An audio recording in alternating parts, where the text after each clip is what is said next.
রহমানির আসসালামু আলাইকুম। ঢাকা শিক্ষা board laboratory school and college কর্তৃক আয়োজিত অনলাইন বিশেষ ক্লাসের সবাইকে স্বাগত। আমি মোহাম্মদ রফিকুল ইসলাম, সহকারী শিক্ষক, ঢাকা শিক্ষা board laboratory school and college. আমি আজকে হাজির হয়েছি ষষ্ঠ শ্রেণী বিজ্ঞান নিয়ে। ষষ্ঠ শ্রেণীর শিক্ষার্থীরা কেমন আছো তোমরা সবাই? আশা করি ভালো আছো, আমিও ভালো আছি। অনেকদিন পরে আবার তোমাদের সামনে হাজির হলাম। আমরা আজকে করাবো তোমাদের বইয়ের ষষ্ঠ অধ্যায় সংবেদী অঙ্গ, পর্ব 1 অর্থাৎ পার্ট 1 থেকে 3 পর্যন্ত আমরা সংবেদী অঙ্গের আজকে চোখ করাবো। তো চলো আমরা আমাদের পাঠে চলে যাই। শিক্ষার্থীরা, সংবেদী অঙ্গ কি? সৃষ্টিকর্তা আমাদেরকে সৃষ্টি করে আমাদের দেহের ভিতরে কিছু যন্ত্রপাতি ঠিক করে দিচ্ছে, যেগুলো তারা অটোমেটিকলি কাজ করতে পারে বা কাজ করে।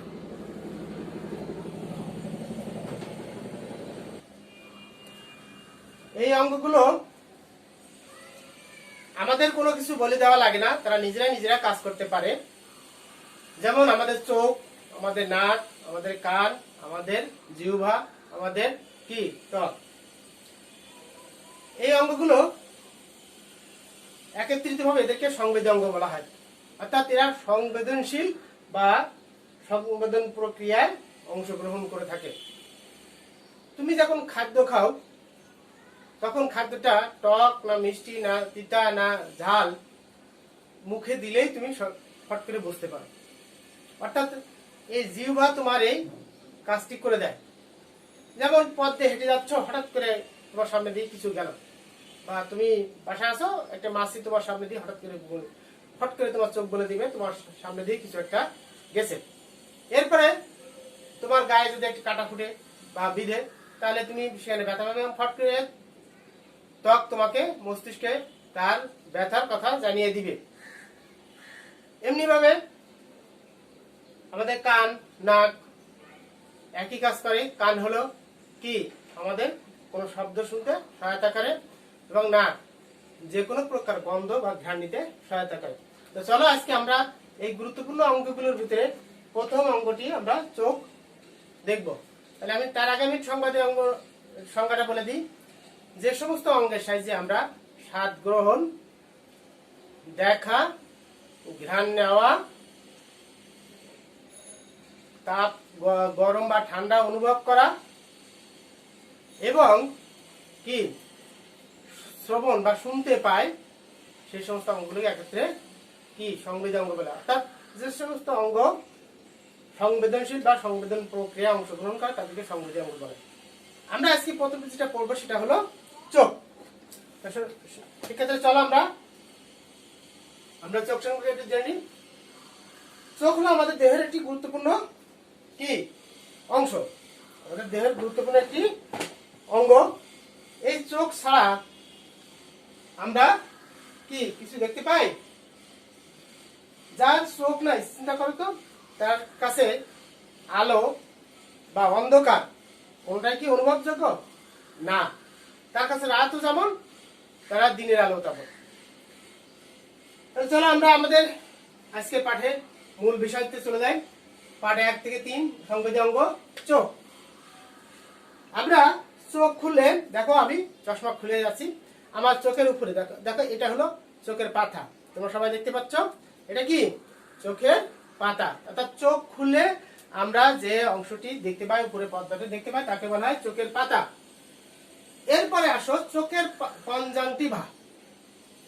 কনজাংটিভা এটা চিত্র দেখানো সম্ভব হয়নি। এই যে চোখের এইটার উপরে একটা পর্দা থাকে, পুরোটার উপরে একটা পর্দা থাকে।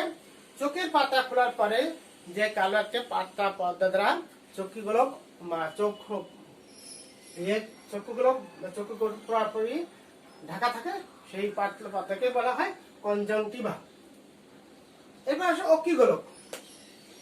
চোখের পুরায় গোলকটাকে আমরা বলি অক্ষিগোলক, বা বলের মতো যে আকৃতি, এটা পুরাটাকে আমরা বলি অক্ষিগোলক।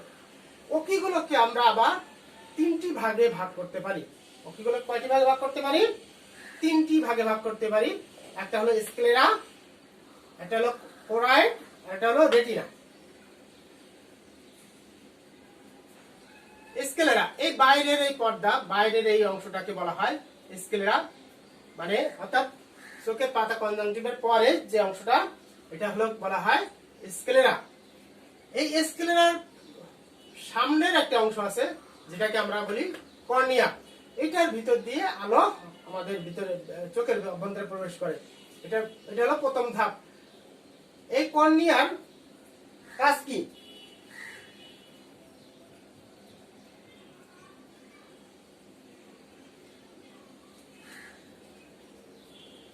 এই যে কর্নিয়ার ভিতর দিয়ে এই যে উপরে দেখো, এটা একটু উত্তল বা উচ্চমতম দেখা যায়।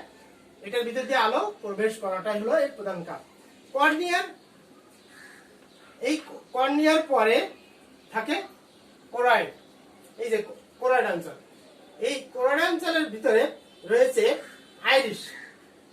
কি আছে? আইরিশ। আমি দেখো তোমাদের বোঝার সুবিধার্থে আমি বিভিন্ন কালার দিয়ে করে দিচ্ছি। এই যে আইরিশের এই যে দেখা যাচ্ছে, দেখছো? এটা হলো লেন্স আর এটা হলো কি কর্নিয়া। এই কর্নিয়া ও লেন্সের মাঝখানে দেখো এই দুই সাইডে দুটো পর্দার মতো আছে, এইটাকে বলা হয় আইরিশ। এই আইরিশের কাজ কি? আইরিশ চোখের পিছনে কালো পর্দা, গোলাকার পর্দা থাকে, এটা হলো আইরিশ। আইরিশের মাঝখানে একটা, এই দুই আইরিশের মাঝখানে একটা ছিদ্র থাকে, এটাকে বলা হয় পিউপিল। পিউপিলটা যদি তোমাদের বইয়ে দেওয়া নেই, এই যে পিউপিল, এই পিউপিলের ভিতর দিয়ে আলো হলো লেন্সে যাই প্রবেশ করে। লেন্স, এই পিউপিলের পরে বা আইরিশের পরে এটা লেন্স থাকে, মানে দ্বি-উত্তাল। লেন্সটি হলো কি দ্বি-উত্তাল, বা অর্থাৎ দুই দিকে উত্তল বা উঁচু টাইপের এই যে একটা লেন্স থাকে। এই লেন্সটি সিলিয়ারি পেশি দ্বারা আটকানো থাকে। লেন্সটি কি দ্বারা, এবং এটা খুব স্বচ্ছ। এটার ভিতর দিয়ে কি আলো রেটিনায় যায়। এটা হলো ক্যামেরার যেমন লেন্স কাজ করে, তেমনি আমাদের এই লেন্সও আমাদের ক্যামেরার মতো কাজ করে।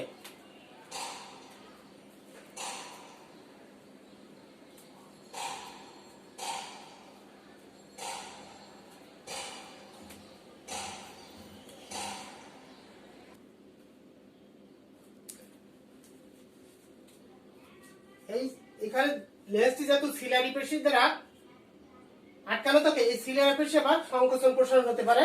সংকোচন প্রসারণ হতে কি হয়, লেন্সের আকার ছোট বড় হয় এবং আমরা চোখ ছোট বড় করতে পারি। এরপরে এই লেন্স মূলত এই চোখের অংশটাকে দুইটি ভাগে ভাগ করেছে, একটা সামনের অংশ, একটা পিছনের অংশ। এই সামনের অংশটা এই যে লেন্স এবং দেখো আইরিশের মাঝখানে, বা অর্থাৎ আমরা বলি যেটা কর্নিয়ার পিছনে, এই অংশটি হলো মাঝখানে একটা ছোট ছিদ্রপথ দেখা যায়, এটা হলো পিউপিল বলে। এবং এই অংশটুকু, ভিতরের অংশটুকু একটি জেলির মতো স্বচ্ছ ঘন পর্দা, তরল দ্বারা পূর্ণ থাকে। এরপর আসো আমরা চোখের দুই পরবর্তী অংশ যেটা, সেটা হলো লেন্সের পরে আমরা বলি, এটাকে বলে রেটিনা। রেটিনাটা হলো এই লেন্স থেকে আলো যখন এই চোখের ভিতরে যায় রেটিনা পারে, আর এই এর মাঝখানে যে বায়ু যে গহ্বরটা থাকে, এই গহ্বরটাও জেলিপূর্ণ, মানে তরল পদার্থ দ্বারা পূর্ণ থাকে।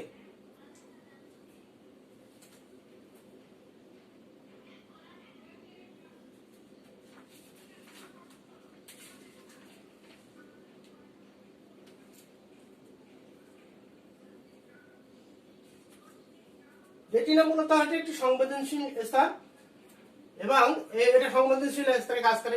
এই রেটিনার আগের দুই প্রান্তের পিছনে যে লেন্স থাকে, এই লেন্স থেকে আলো যখন রেটিনায় পড়ে, তখন এই তরল জেলির মতো তরল সংবেদনশীলতায় কাজ করে, এবং আমাদের সে তার স্নায়ুর মাধ্যমে তার সংবেদনশীলতা বা তার উদ্দীপনা আমাদের মস্তিষ্কে প্রেরণ করে দেয়।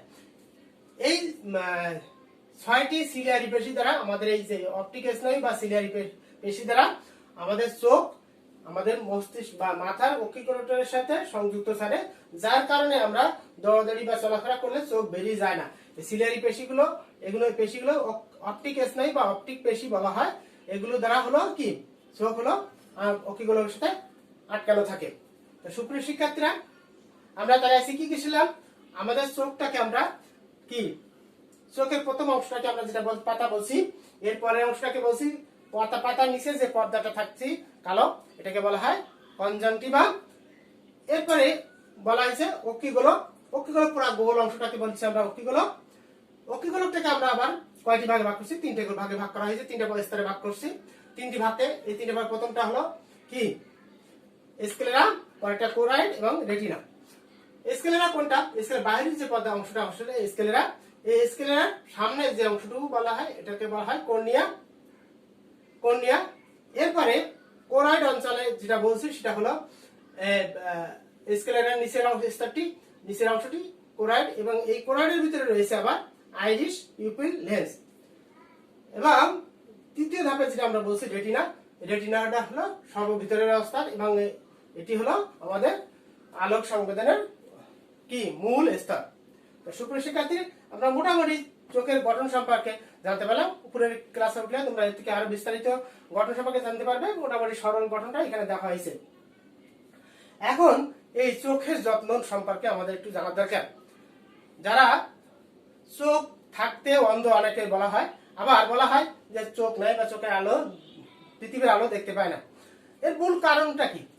চোখে না দেখা। আর এই চোখে না দেখার পিছনে আমাদের অনেকগুলো কারণ থাকতে পারে, যেমন অপুষ্টি, তারপরে তোমার চোখের অযত্ন, তারপরে হলো কি জন্মগত অভ্যাস থাকতে পারে, কাউকে কেউ জন্মগত ভাবে থাকতে পারে। আবার চোখের প্রতি অবহেলার জন্য কারণ হতে পারে। তোমার চোখে একটা ময়লা পড়লো, তুমি ইচ্ছা মতো ডলা শুরু করলে, আসলে ওটা তো নরম অংশ, তুমি যদি এটা ডলা শুরু করো তাহলে ওর পদ্মগুলো বা স্তরগুলো নষ্ট হয়ে যায়, তোমার চোখে দেখার সমস্যা হয় বা তুমি অন্ধ হয়ে যাও। এ কারণের জন্য আমাদের কি করতে হবে? প্রতিদিন সকালে ঘুম থেকে উঠে ভালোভাবে চোখ পরিষ্কার করতে হবে। চোখের ভিতরে যদি আমাদের কি কোনো ময়লা বা আবর্জনা পড়ে, নরম কাপড় দিয়ে, ডলাডলি না করে আমরা নরম কাপড় দিয়ে কি করব? সেটাকে বের করে দেওয়ার চেষ্টা করব। তৃতীয় নম্বরে আমরা হলো কি পুষ্টিকর খাদ্য খাবো এবং নিয়মিত চোখের যত্ন নিব।